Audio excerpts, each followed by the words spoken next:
Valve's new Steam machine is coming soon, but people want something right now that is small, console-like, and affordable. This is the Lenovo ThinkStation P330 Tiny. That's a mouthful. It's a 1-litre business PC from 2018, and it's got a couple of little surprises inside it. Oof! Today, we're going to take a little look at what makes this thing tick, spruce up the graphics performance a little bit, and see if we can turn this into the best budget, booty buttering, big boy budget box. Yeah, I said it. And I could say it again. I'm just choosing not to. You know what? Let's just open it up right now. Look at that. This is cool. Putting a GPU inside a tiny PC isn't a new thing. Lots of people have done it, and it's because the Lenovo Tiny specifically have got a mini PCIe slot. The P330 was designed, though, to take workstation graphics cards and be able to use them properly, which is why this was my Tiny of choice. And I believe I'm right in saying that this is a P1000 Quadro. It's a pretty nifty graphics card. And it's got 4 mini display ports on the back. I do not have any mini display port adapters. With this Tiny, when a GPU is in, it will not display an output from the HDMI. So I'm gonna have to take this out. Oh, does that just clip? Oh, it does. Oh, there's a screw there. Ooh. Oh, is that the... Ooh. Yay, out it came eventually. That's just a heat pipe. Okay. Okay, this is fun. That graphics card will come out and I don't need to do anything with the cooling solution. Nice. Oh, so much crammed into such a small machine. Underneath the cooler, we'll find an i7-8700T. 8th generation Intel i7 CPU.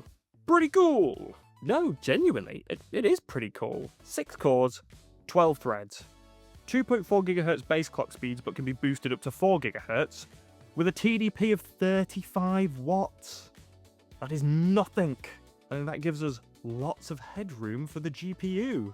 Woohoo! I think that unlike HP and Dell mini PCs, this one's got a really nifty design. Yes! Ooh! Dusty thermal pads. Nice! Tool has access to storage and memory. So I've got two 16 gig, 2RX8 PC4 2666. Damn, I've got 32 gig in here. And we've got a PCIe Gen 3 NVMe. 512 gig there. Nice. For a minute, I'm just going to slide the top back on to have a look at ports. On the front, we've got a headphone jack, a microphone jack, USB-C, and a USB-A. On the back, we've got DisplayPort, HDMI, an RJ45, obviously the power, and then we've got USB-A, and we currently don't have a Wi-Fi antenna. Oh, that's annoying. Ooh, sweaty hand. What? When I've seen other people look at doing these kind of tiny PC builds, they've talked about airflow. This has already got airflow. It's right there, and it's right where the GPU would sit. I think we're going to be okay. It's crazy how much tech is crammed into this. Oh. We're going to take that GPU out. Ugh. I have got a lovely little unit. I'm going to put it instead. Say hello to my little friend. It's so cute. Look at it. It looks like a big boy graphics card, but it's a little boy. I guess that's what small graphics cards are, Joe, you moron. This is the RX 6400. It's got 4 gig of GDDR6, and it came out in 2022. So relatively modern, 4 years old, half the age of the PC, and it only has a TDP of around 53 watts. So it's a great addition to a tiny PC. Doesn't require any external power, but should give us some solid gaming performance. Now, this one that I picked up from eBay didn't come with a bracket on the back. I don't see that as a problem, because a normal bracket isn't going to fit along the back here.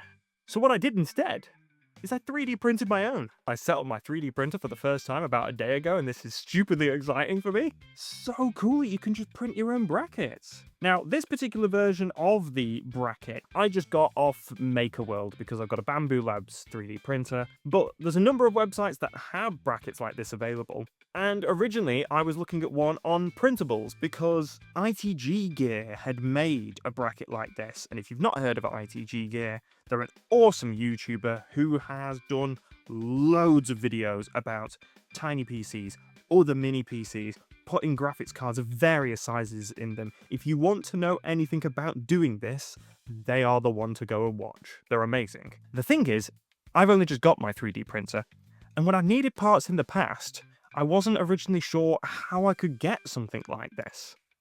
Well, that's where today's sponsor, PCBWay, comes in. PCBWay have got awesome 3D printing services. All you need to do is go to their website, upload an STL file, and they'll give you a quote straight away. They're great for people that don't yet have a 3D printer but need very specific parts to do projects like this. They can also print an array of materials, so you get really high quality products from them. 3D printing isn't all they do though. They also offer CNC services and custom PCB manufacturing. I know, how crazy is that? So if any or all of those services sound like something useful to you, why don't you head to PCBWay.com right now? Very quickly, a huge thank you to PCBWay for sponsoring today's video. I cannot believe it. You guys are the best. So it should just sit on there. Oh, look at that. That is nice. I don't have the screws. Ooh, what size are they? Ugh, approximately small? Okay, this is why you never, ever throw away anything. Never throw any screws. Be a hoarder. Hoard everything. 2 videos ago, I did the Samsung Q1 Ultra. I had to get a little M-SATA caddy to plug it in via USB, and it came with some tiny screws, and I think they're going to fit perfectly. Shut up. Shut up.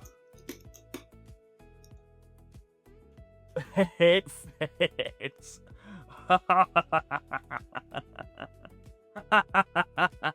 It's got a bracket on it now. That's amazing. Oh, hell yeah. Okay. Yeah, there's OEM versions of the RX 6400 which don't have the cooler sticking out like this. Oh, that could be my downfall. I think it's time to get this Quadro out. Okay, I think that might just lift out now. Blinking heat pipes screwed in. Ooh, yay! Pretty interesting heating solution. Well, that's out of the way. This must just be some kind of heat shielding for the parts underneath. Yeah, I can see some thermal pads under there. That is something I do need to deal with. I think I need to drill a hole. Whenever you're using power tools, make sure you wear the appropriate type of protection.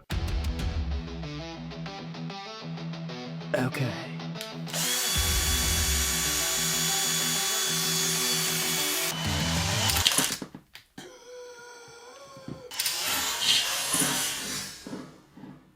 Oh, that broke so easily.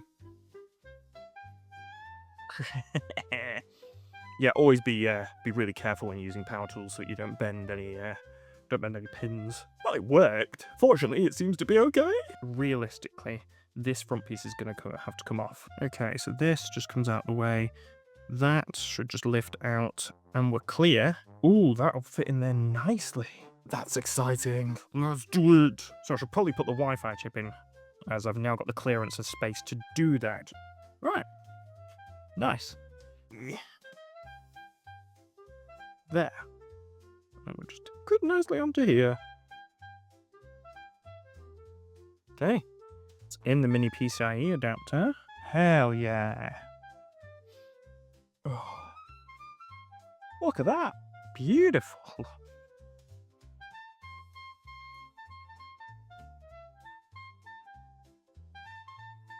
I think I did it. I guess there's only one way to know for sure, and that's to switch it on and have a go.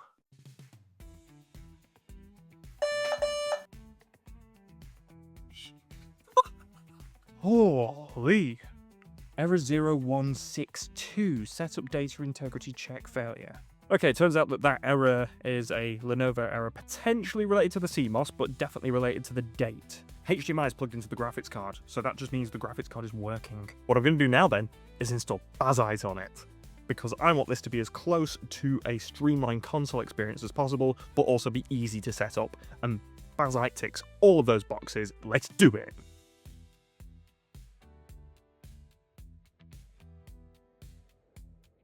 Installing BAZZITE was a delightfully plug-and-play experience, which meant that we could get straight into gaming. It should come as a surprise to no one that Half-Life 2 ran with no issues whatsoever. 1080p, high settings, pretty much locked 60 frames per second. It's been a nice change of pace for me installing games on hardware that's actually capable of playing the games.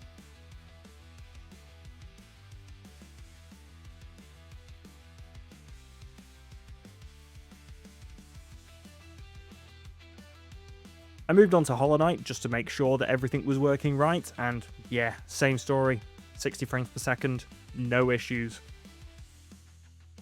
It turns out though that my issue with hitting things wasn't down to poor frame rate in the past, I'm just bad at the game.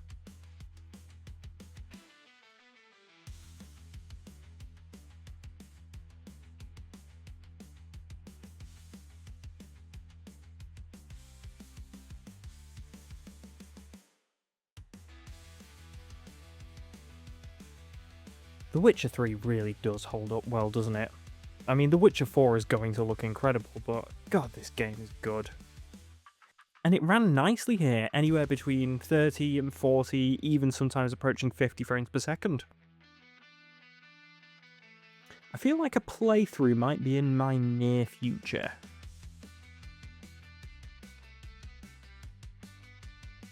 Look at that. I mean, that fan is picking up some pace, but that's so impressive. I've used the Steam Deck settings and toned things down quite a bit, but wow.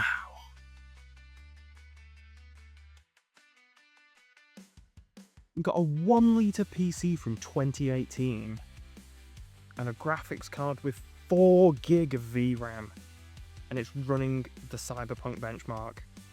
So it's dropped down as low as 30, 29 even, but still, that's crazy good.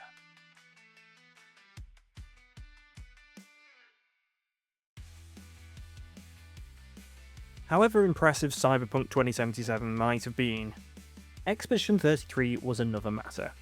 I guess I'd count this as playable, but it doesn't look good.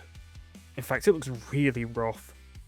Again, like Cyberpunk, I use the Steam Deck settings as kind of a basis and then tone things back further, but I imagine that on the Steam Deck small screen and smaller resolution, it looks significantly better than playing it on a 15.5-inch 1080p display.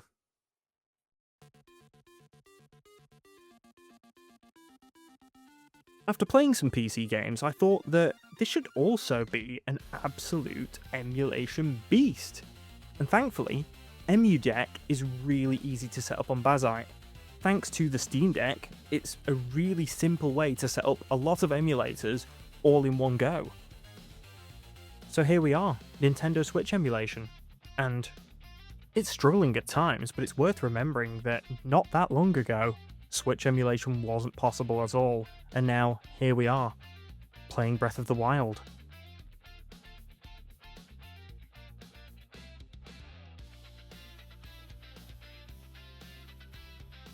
Given how well Breath of the Wild ran, I had no doubts that Animal Crossing would just play great, and it does. It just goes to show that Switch titles that aren't as graphically taxing are fully capable of running really nicely on lower end hardware.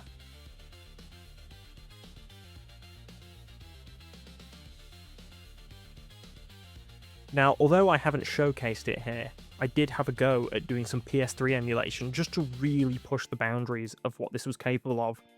I only had a couple of legit copies of PS3 games to hand though, and those that I had dumped and tried to play were quite graphically demanding, and it really struggled. It basically couldn't open those games.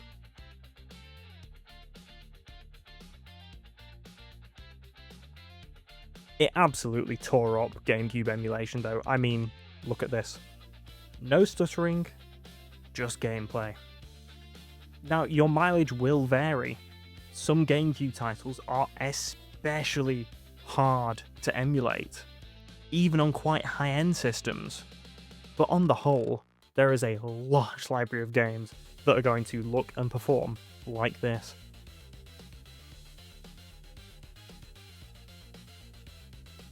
Based off the GameCube and Switch performance, I'm confident that this would have handily emulated PS2 games. But I never owned a PS2 and don't have any PS2 titles, and I'm not endorsing piracy, and I prefer to play games that I actually own. What an absolutely incredible machine. I am genuinely speechless for how good that was. Bearing in mind that altogether I purchased the mini PC, plus everything that came inside it, the RX 6400, it's a 230 watt laptop power supply for the back of it, and I bought the Wi-Fi card. And altogether, that cost me around £300. That's $400. And it was able to play Cyberpunk. So good, it's so little, look at it! A 1 litre gaming system. So yeah, the Steam machine is gonna come out and it's gonna be more powerful and an amazing gaming machine. It's gonna cost an awful lot more. And I think anyone looking for just a budget machine at the moment, you cannot beat this. I hope you've enjoyed today's video. I've been Joe. This has been a P330 Tiny with an RX 6400 in it. I hope you've enjoyed the video, and I will see you in the next one. See you later.